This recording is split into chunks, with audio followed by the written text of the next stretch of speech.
Hello everyone, good morning. It's Labor Day, May 1, 2024, and it is my very special day. Siyempre, today is my birthday. So, papasalamat tayo sa Lord kasi 50 plus 1 na tayo, and ang ating video na ito ngayon ay papamagatan kong A Day in a Life of At Home Ma. Pero di na tayo mag-umpisa sa kung anong oras ako nagising at anong ginawa ko sa almusal kasi hindi ako nag-almusal, guys. Hindi na ako nagkakape mula nung sumakit ang aking tiyan na nagkape ako, kaya di ko mapakita sa inyo na nag-almusal ako at nagkape ako. Basta ang ginawa ko pagkagising ay inayos ko na agad ang mga labahan dahil marami kaming labahan dahil na-injured ako. Hindi ako nakalaban ng isang linggo. Na-disgrasya kasi kami ng asawa ko sa motor nung unang araw na umulan dito sa Taguig. That was Thursday yon. Thursday, April 20, ano ba yun? April 22 siguro, 23, ganon. At nasugatan ang aking tuhod. 2 sugat ang aking natamo sa aming disgrasya. Kaya di ako nakapaglaba. At ito ngayon, ang mami, ang lola, ang mamiya, ang Mia ni Damaris naglalaba. Lalaba tayo kasi kaya ko nang tumayo. Dahil almost 2 weeks na nahirapan akong maglakad. Kaya hindi ako naglaba. Buti na lang at umimpis na yung maga ng aking tuhod, kaya nakapaglaba na ako. At ayan, pinaikutan ko na yung mga labahan ng washing machine at nagbanlaw, at ngayon magsasampay na tayo. At dahil nasa 3rd floor kami ay mapapansin nyo mahangin dito, guys. And sino ba sa inyo ang nakaka-relate yan? Diba pag naglalaba tayo mga nanay, lalo na tayong mga nanay dyan, pag naglalaba tayo inuuna natin talaga yung mga puti, diba? At isusunod yung mga light colors. Ganon ginagawa ko, guys, pag naglaba. Ewan ko sa inyo kung ganon din kayo. Inuuna kong mga light colors na mga pang itaas na damit. Pati dress kasama na yan. At isusunod ko na yung mga dark colors na damit pa din. At saka ko na isusunod yung mga shorts, pantalon, ganon. So, ayan na, dahil natapos na akong magsampay doon sa unang batch ay itutur ko na naman kayo dito sa aking mga tanim na kamatis. Hindi pa sila namumunga, guys. Parang sila, nabansot. Nabansot yung aking mga kamatis. Ewan ko dahil siguro sa sobrang init. At tingnan nyo naman yung panahon na yan, guys. So, ayan o. Ang init-init talaga. Ang init-init sa labas. Pero dito sa amin, dahil malilim pa, mahangin. Ayan o, tingnan nyo o. Diba? Sumasayaw yung mga banderitas kasi parang magpe-fiesta yata dito sa amin. Hindi ko alam kung kailan. Kasi di ba pag may banderitas, may fiesta yan. So ayan, pinapakita ko sa inyo na ganyan, may banderitas at mahangin. So ayan na naman, sasampay na naman ako ng second batch.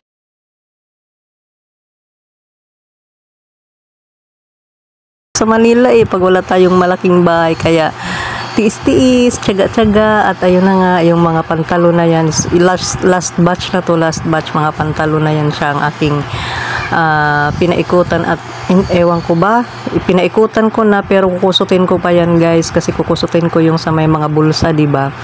Dahil minsan dumidikit dyan yung mga nakadikit sa ating mga kamay, madumi yung bandang bulsa, kaya kinukusot ko yan. At ayun na nga, dahil kinukusot ko pa rin, lalo-lalo na pag mga puti, sugatan ang aking sugatan ang aking kamay, ang aking dito sa aking wrist banda. So mahapdi na yan, guys. Ayan o, pinapakita ko dyan, mahapdi na yung aking kamay. Kakukuskus dyan, kakukusot. Sa dami ba naman ang labahin ko? Actually nilabahan ko lang dito, labahan lang talaga naming mag-asawa kasi malalaki naman na itong mga anak ko, kaya na nila maglaba ng sarili nilang labahan. At ayun, habang tinatapos ko yung mga pantalon, papakita ko na naman sa inyo yung ang lakas ng hangin, ang lakas ng hangin kasi nga nasa 3rd floor ako. At may last batch pa pala. Ano ba yan? Nakalimutan ko. Yung aming bedsheet pa pala ay papaikutan ko pa kasi nga kailangan na natin, syempre magpalit tayo palagi ng ating bedsheet kasi makati sa paa kapag hindi napapalitan. At ayan na nga, biglang lumating si Faith. May bit-bit na cake. Kita nyo naman yan, guys. So, may bit-bit siya na cake na malingki pala ito si Faith. At meron pa yung bit-bit sa isang kamay niya. So, ito na nga. Pagdating niya, bubuksan yung cake kasi baka daw nasira yung yung sulat o nasira sa loob kasi sumakay siya ng tricycle maalog. Ayan, buti naman at hindi naman siya nasira. At ito na nga, inaayos na nila at gagawa pala sila ni Blessy ng lumpiang Shanghai. So ayan, dahil meron kaming baby, hindi talaga maiwasan na merong magulong bata. Yan o, nagungulit. At ayan, nahawakan niya yung aking kamay at pinapakita ko na awi. Ibig sabihin, nasaktan ako sa aking kamay. Pati yung aking paa nakita na din. At dahil tapos na ako maglaba ay magluluto naman tayo ng biko.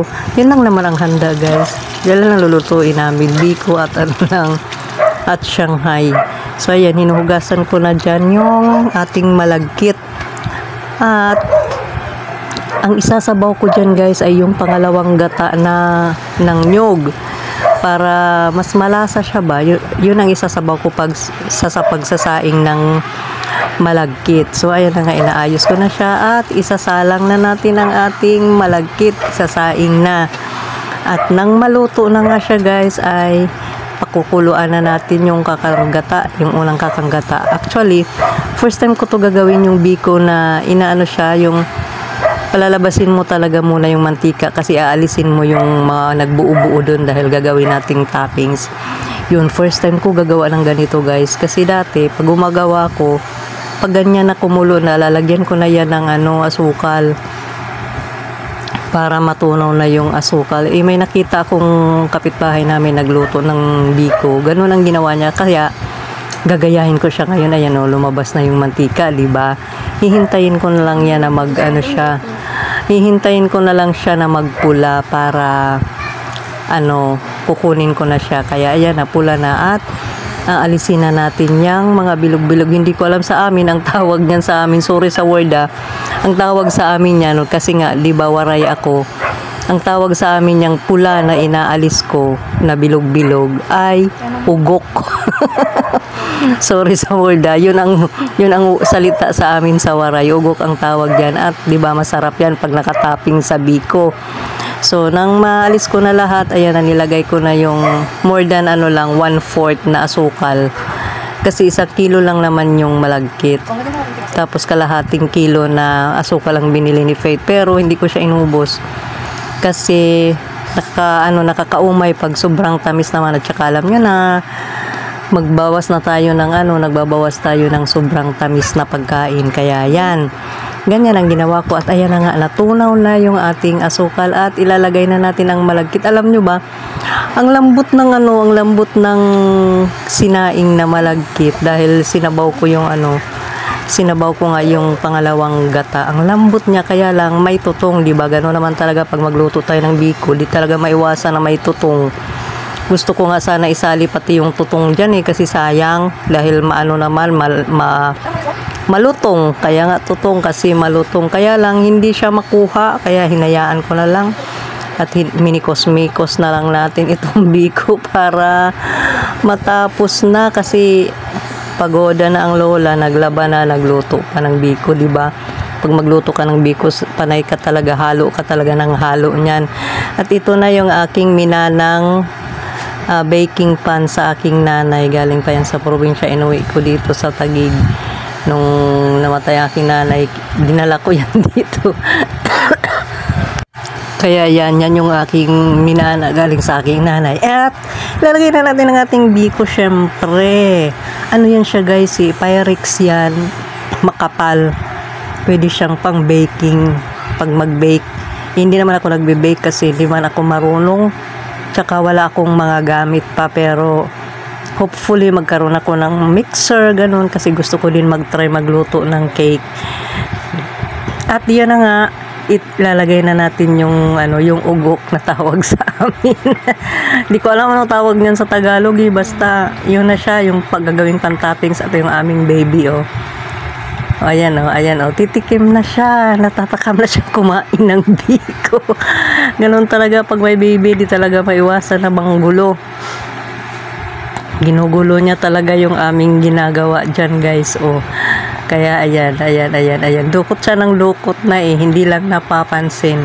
At habang maglalagay na ako ng toppings, ayan, kukuha na naman siya kasi kakain na siya. Ayan o, yung kamay o, pasimple-simple yung kamay o. O, ayan o, diba, huli ka. Gusto niya na talagang kumain. Buti na lang ito si Damaris ay hindi masilan ang tiyan. Kasi kung ano yung pagkain namin, yun din pagkain niya. O diba, salamat na lang sa Lord at biyaya yan na ganun, hindi siya sakitin. So, ayan. Pinapatong, ilalagay na natin yung ating yung ating toppings at ang sarap guys, sobra. Ayan o, nasarapan na nga si Damaris yan. Alam nyo ba, hindi ko pa yan nilalagay dyan, kinakain ko na nga yung pula na yan na ugok nga ang tawag sa amin yan. Kinakain ko na yung iba niyan dahil nakita ko ni Damaris na kumakain, kaya siya din. Kung ano nga talaga ang nakikita ng bata na ginagawa ng matanda ay ginagawa din niya. Kaya ayan, kaya kami talaga dito nag-iingat kami sa aming ginagawa, lalo na sa kanya. Di mo siya, sabi ko wag nating paluin kasi pag pinapalo siya, papaluin ka din niya. So akala niya okay lang na papaluin, okay lang mamalo. Kasi pag pinalo mo, paluin ka din niya. So, ito na nga at niluluto na ang ating lumpiang Shanghai. Ang haba, diba? Pero gugupitin yan, guys. Kasi para mixi. Sing na kay Mia. Sing na. Okay. Sing na, sing. 1, 2, 3, go. Happy birthday to you. Happy birthday, Mia. Happy birthday, happy birthday. Happy birthday, Mia! Wish na, wish. May kwento pala ako sa inyo guys. Dahil syempre laki akong probinsya. So, nung kapanahunan ko, hindi uso noon ang cake. At hanggang sa nag-asawa ko, syempre kasi nung nag-asawa na ako, nagkaroon na ako agad ng anak. Pag nag-birthday ako, unahin ko pa ba na ako ang bibili ng cake? At hindi naman kasi ganun din ka okay pa yung buhay namin noon. Pag hindi ko kayang bumili ng cake pa noon at nakaranas, alam nyo ba guys, nakaranas ako mag-blow ng cake nung 33 years old na ako, na sinorpresa ako ng aking mga kapwa nanay sa church. Dinala nila ako sa bahay ng cake. Naiyak talaga ako nung panahon na yun kasi yun talaga yung first time na nakapag-blow ako ng cake. And thanks God dahil sabi ko nga ang panahon ay nagbabago, umiikot ang mundo, sabi. Kaya sa panahon na ito ay wala man akong pambili nito ng cake, pero yung mga anak ko nagambag-ambag sila para makabili ng cake, di ba? Pero pwede naman din bumili ng cake, pero salamat pa din kasi meron tayong mga anak na pwede namang mag-provide. So, salamat sa pagtanaw. Happy birthday to me. Itong pamangkin ko pala, ka-birthday ito ni Damaris. Magkaedad talaga sila, sabay sila pinanganak, iba lang ang oras. Sinayawan ako, habang kumakanta ang kanyang mami at ang kanyang ate sumasayaw. Kumakanta sila ng happy birthday, sinasayawan ako, diba? It makes my day. At ito pang aking mga apo. Kasi nasa Taytay sila nakatira yan, tumawag sila sa akin at kinantahan din nila ako ng happy birthday, Mia. Mia kasi tawag nito nila sa akin. So ayan ang aking poging apo. Ang mga anak ko ito sila ng aking panganay na anak. God bless.